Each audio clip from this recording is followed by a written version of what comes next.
guys, PUR Cold Press sent me this huge box of juices. I am so excited to open it.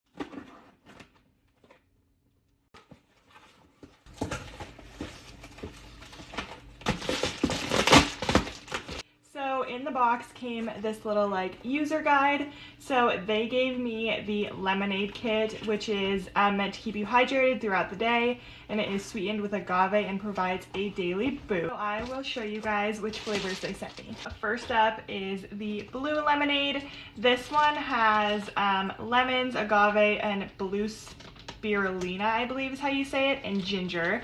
Very excited to give this one a try. And next up is the strawberry basil lemonade. This one has strawberries, filtered water, lemonade, agave, and basil. This one I think is going to be my favorite. All right, and next up is the turmeric one. This one has filtered water, lemon, agave, mint, and turmeric in it. I think this one will be really good too. And lastly, we have the pineapple one, which has filtered water, pineapple, lemon, agave, and lemongrass. I think this one's gonna be really good as well. So that is everything that they gifted me.